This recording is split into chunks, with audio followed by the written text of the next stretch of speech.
Part 3. You will hear part of a lecture about studying history. First, look at questions 21 to 23.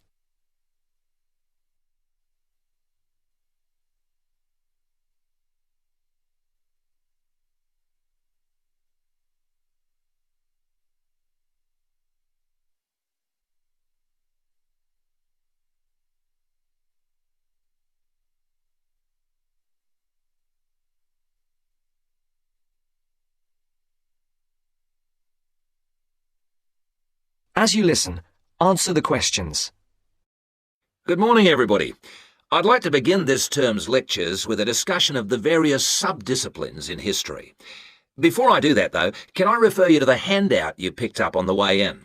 It deals with two general topics. The first is, why study history? And the second is, what is history? Neither of these questions has an easy answer. In fact, people have been asking these questions for as long as history has been studied. However, as you are mostly new students to this subject, and we have some students of economics with us also, I feel you should have some background to these basic questions. Anyway, it's all in the handout. I might add that, for me personally, the most important reason for studying history is that I find it exciting. Our ancestors can remain, if we want them to, a mystery, a closed book, a blackness that we never see into, or we can come to know what motivated them and discover how that led to the world we live in today. Before the conversation continues, look at questions 24 to 30.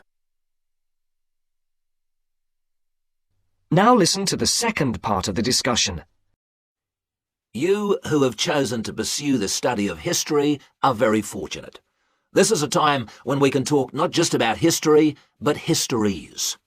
Traditionally, history was seen as one subject, and the subject matter was clear. It was about kings and queens and wars. Additionally, it was about states and empires, or groups of states. This is what we now call political history. The subtopics were the parts of the world, for example, the history of China or of France.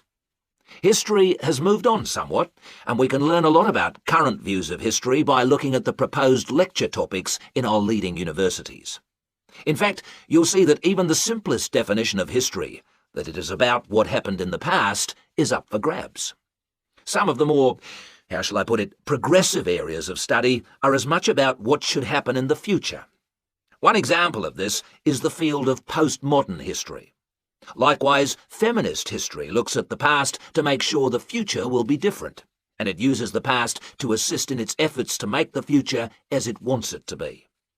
Somewhere in the middle of these two extremes lie a range of areas of study which have developed over the modern period, replacing the traditional idea of political history. These are by now mostly well established. You can study social history or economic history. Social history asks about the ordinary people and their lives, not just their daily lives, but their contribution to changes in our society. Ordinary people have desires and wishes which they try to put into effect, and this has a massive effect on social development which was not fully understood in the traditional study of history. By the way, one area of traditional history which I forgot to mention, but which has had a resurgence of interest in recent years, is the area of military history. This was, of course, of great practical use in more violent times, and unfortunately has become of increasing use and interest, academically and practically, in our own times. By the way, there is a new series of lectures on military history in our department, as if to demonstrate the truth of what I've just said.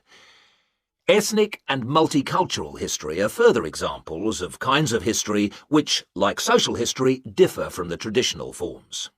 Ethnic history is a modern concern which concentrates on the value systems and beliefs of a people, usually a minority people, which were ignored in the rapid forward march of the rich and powerful nations and states. How various ethnic groups live together and how their traditions change and develop is the subject of its contemporary cousin, multicultural history. In sum, as I said, you are fortunate to have such a wide choice of things to study in the fields of history. Choose wisely. And finally, it only remains for me to wish you good luck in your studies. That is the end of Part 3. You now have half a minute to check your answers.